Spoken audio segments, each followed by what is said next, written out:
Ok, on va présenter quelques principaux opérateurs qu'on peut utiliser sur MATLAB, notamment l'opérateur booléen, d'accord, sur MATLAB. Alors, premier, c'est inférieur, donc strictement inférieur à quelque chose. Inférieur ou égal à quelque chose, donc vous pouvez avoir ça. Supérieur, strictement supérieur à quelque chose.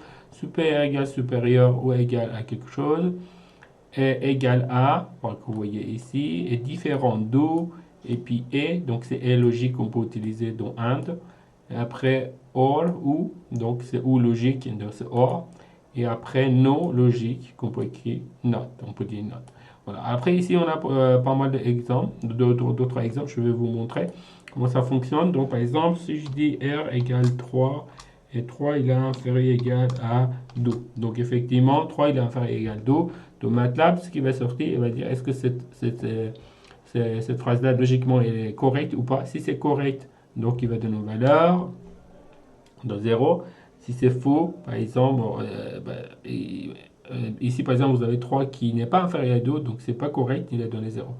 Donc s'il est correct, donc il va donner la valeur de 1. Donc si par exemple je change celle-là, je dis que 3 il est supérieur égal à 2, normalement, il va donner la valeur de 1.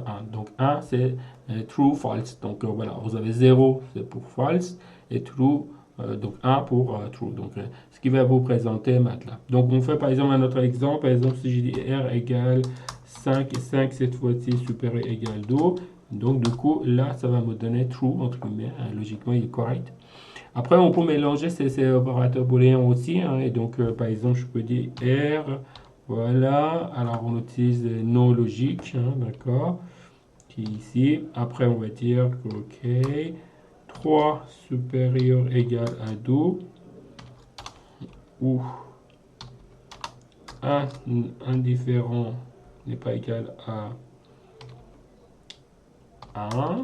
OK. Et après, alors là, et puis après, je ferme celui-là et je fais Entrée.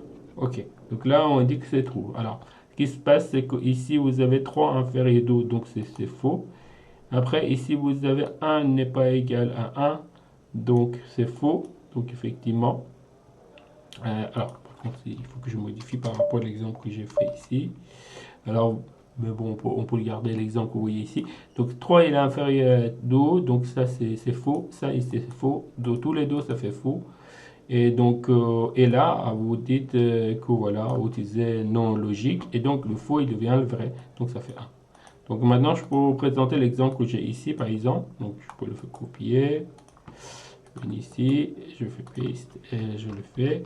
Là vous voyez c'est 0, parce qu'en fait vous avez 1 qui n'est pas égal à 1. Donc ça c'est faux, mais ça c'est vrai. Alors vrai et faux, on trouve true ou false.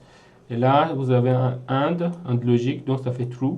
Tout ça, et après vous faites contraire de ça, donc ça doit être false entre guillemets, donc ça donne 0. Donc vous voyez, vous avez la possibilité d'utiliser ces opérations logiques. Et souvent ces opérateurs booléens, on l'utilise lorsqu'on travaille sur les conditions ou sur les boucles, etc. Boucle de while ou pour les conditions if, etc. Donc, si on a plusieurs conditions qu'on va combiner, donc on utilise ces opérateurs, donc ils sont extrêmement utiles lorsqu'on fait les programmations. Donc, on va utiliser ces opérateurs par la suite.